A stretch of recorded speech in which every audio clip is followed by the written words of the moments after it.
নমস্কার, আমি রিমা। আহারে বিহারে চ্যানেলে সকলকে জানাই স্বাগত। শীতকালে এক বাটি গরম চিকেন স্টু খেতে বড়ই সুস্বাদু লাগে। ছোট থেকে বড়, সুস্থ অসুস্থ সব রকম স্তরের মানুষই এই চিকেন স্টু খুব ভালোবেসেই খেয়ে থাকে। হয়তো দেখার দৃষ্টিতে খুব একটা সে সুন্দর হয় না, কিন্তু স্বাদে এবং পুষ্টিগুণে চিকেনের অনেক আচ্ছা আচ্ছা আইটেমকে পিছনে ফেলে দিতে পারে। আজ আমি তোমাদের সঙ্গে সেই most healthy and tasty chicken stew recipe share করব, যা আমি যেভাবে বানিয়ে থাকি। চলো তাহলে দেখে নেওয়া যাক আমার আজকের ভিডিওটি। এখানে রয়েছে 600 গ্রাম উইথ বোন চিকেন, যা খুব ভালোভাবে ধুয়ে পরিষ্কার করে নেওয়া রয়েছে। সবজির মধ্যে রয়েছে 3টে মাঝারি সাইজের ছোট ছোট করে পিস করে নেওয়া আলু, খুব বড় পিস আমি করিনি। রয়েছে একটা বড় ক্যাপসিকাম, যা আমি আমার পছন্দের শেপে কেটে নিয়েছি। আধখানা ছোট সাইজের পেঁপের টুকরো করে নিয়েছি। 2টো ছোট সাইজের টমেটো নিয়েছি। 8টা ছোট পেঁয়াজ, তোমরা তোমাদের প্রয়োজন বুঝেই পেঁয়াজের পরিমাণ নিও। রয়েছে 2টো মাঝারি সাইজের গাজর, যা আমার পছন্দের শেপেই কেটে নিয়েছি। খানিকটা বিন একটু বড় বড় করে কেটে নিয়েছি। রান্নাটা আমি কড়াইতেই করব, তার জন্য গ্যাসে বসিয়ে দিয়েছি কড়াই। দিয়ে দিচ্ছি তার মধ্যে সাদা তেল।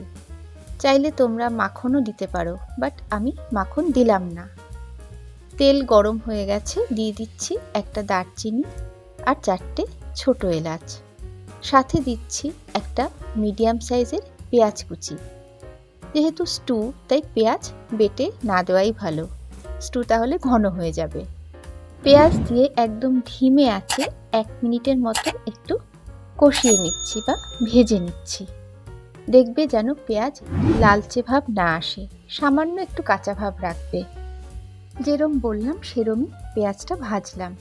দিয়ে দিচ্ছি এবারে চিকেন।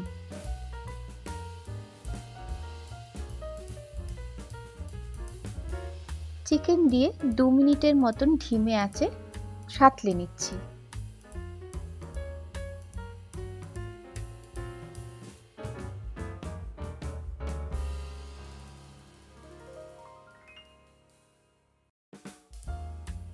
দু মিনিট পরে দিয়ে দিচ্ছি 1 টেবিল চামচ আদা রসুন বাটা। আদা রসুন বাটা দিয়ে আবারও 5 মিনিট আমি সাঁতলে নেব। অবশ্যই কিন্তু ধিমে আঁচে করবে, আঁচ বাড়িয়ে দিলে পেঁয়াজ বা চিকেনে লালচে ভাব চলে আসবে, যেটা চিকেন স্টুর ক্ষেত্রে ভালো লাগে না।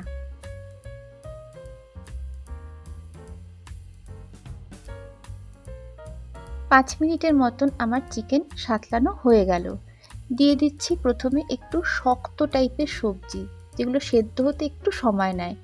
যেমন দিচ্ছি পেঁপে, দিয়ে দিচ্ছি গাজর, আর দিয়ে দিলাম আলু। বাকি সবজিগুলো আবার পরে দেব।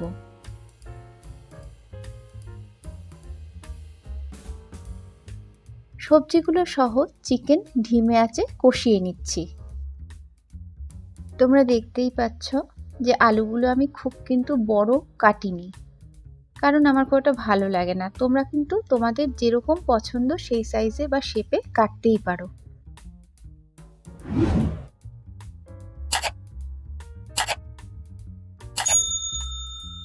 এবারে দিয়ে দিচ্ছি নরম সবজি। প্রথমেই দিয়ে দিচ্ছি বিন,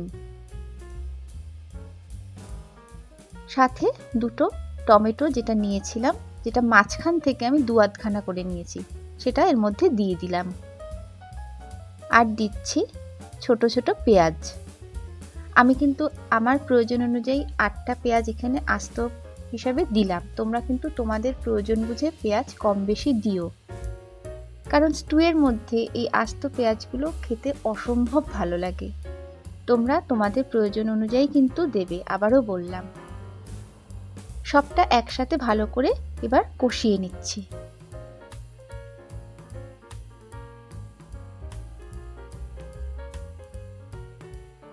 দিয়ে দিচ্ছি এবারে স্বাদ অনুযায়ী লবণ।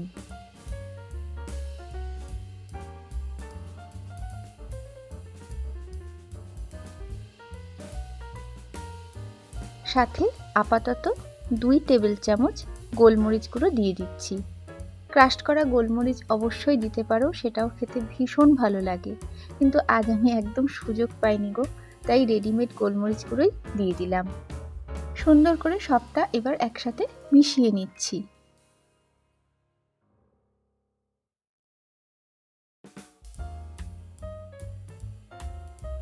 মেশানো হয়ে গেল, দিয়ে দিচ্ছি গরম জল।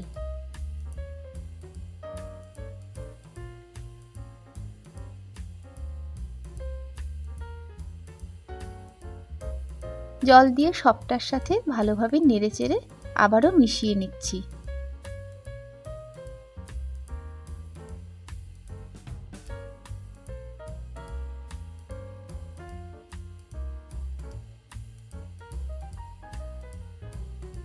ধিমে আঁচে সুন্দর সেদ্ধর জন্য দিয়ে দিলাম কিছু সময়ের জন্য ঢাকনা। এদিকে বাটিতে নিয়ে নিচ্ছি 1 চামচ কর্নফ্লাওয়ার। এটা কিন্তু সম্পূর্ণ অপশনাল, না দিলে কোনো অসুবিধে নেই। দিয়ে দিচ্ছি একটুখানি জল।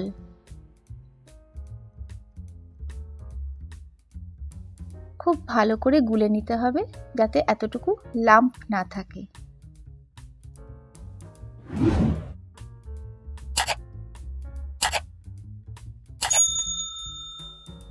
প্রায় 40 মিনিট পরে আমি ঢাকনাটা খুললাম।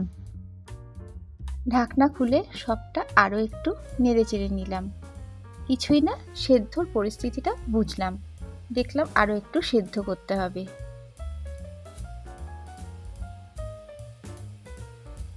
দিয়ে দিচ্ছি ক্যাপসিকাম। ক্যাপসিকাম তো একটুতেই নরম হয়ে যায়, তাই আগে না দেওয়াটাই ভালো, তাছাড়া গন্ধটাও নষ্ট হয়ে যায়। ক্যাপসিকাম সহ সবটা ভালো করে আবারও নেড়েচেড়ে নিচ্ছি। এই রান্নাটা কিন্তু ইজিলি প্রেসার কুকারেও করা যায়, সেই ক্ষেত্রে একটা হুইসেল দেবে। হুইসেল দিয়ে কোনোভাবেই ঢাকনা খুলবে না, একদম শান্তভাবে ওকে রেখে দেবে। নাড়নচাড়ন পর্ব হয়ে গেল, আবারও ঢেকে দিলাম। প্রায় 15 মিনিট পরে আমি ঢাকনাটা খুললাম। নেড়েচেড়ে দেখে নিচ্ছি এবার কেমন সেদ্ধ হলো, তোমাদেরকেও দেখাবো। এখানে মেইন দেখার উপকরণ হচ্ছে গাজর আর পেঁপে, যেটা সেদ্ধ হতে একটু সময় নেয়। একটা পেঁপে কেটে দেখিয়ে দিচ্ছি।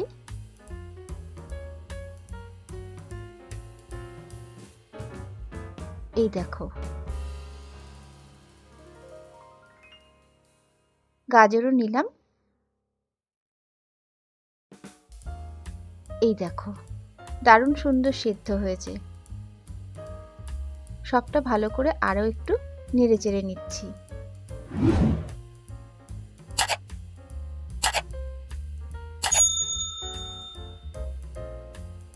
বাকি থাকে চিকেন। চিকেন যেহেতু উইথ বোন, সেই জন্য সেদ্ধ হতে খুব একটা সময় লাগে না। দিয়ে দিচ্ছি এবারে এর মধ্যে গুলে রাখা কর্নফ্লাওয়ার, যা সম্পূর্ণ অপশনাল, আগেও বলেছি, চাইলে দিতে পারো নাও পারো। দিচ্ছি 1 চামচ মাখন।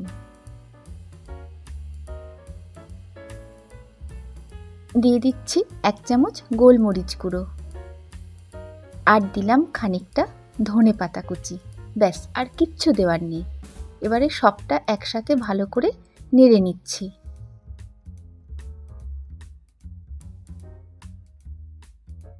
নাড়া কমপ্লিট, হাই ফ্লেমে ফুটতে দিলাম।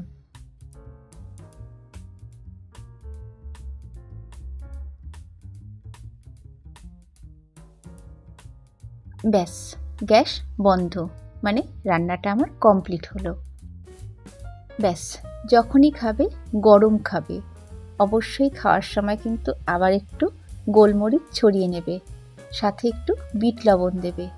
সেই জন্য যখন স্টুতে লবণ বা গোলমরিচ দেবে তখন একটু বুঝে দেবে, কারণ সার্ভ করার সময় কিন্তু আবারও একটু গোলমরিচ বা বিট লবণ ছড়িয়ে নিলে খেতে কিন্তু বেশি ভালো লাগে। তাহলে বন্ধুরা, আমার আজকের রেসিপি চিকেন স্টু তোমাদের কেমন লাগলো একটু জানিও। যদি ভালো লাগে একবার এভাবে প্লিজ করে দেখতে পারো, গ্যারেন্টি দিচ্ছি ভালো লাগবে। আমার চ্যানেল বা ভিডিও যদি তোমাদের ভালো লাগে সাবস্ক্রাইব করতে পারো, একটা লাইক অন্তত দিও, বন্ধুদের সাথে অনেক অনেক শেয়ারও করো। একটু পাশে থেকো, তোমরা পাশে থাকলে তবেই আমরা এগিয়ে যেতে পারবো। আজকের মতো তাহলে ভিডিও এখানেই শেষ করছি। সবাই খুব ভালো থেকো, আনন্দে থেকো। নমস্কার।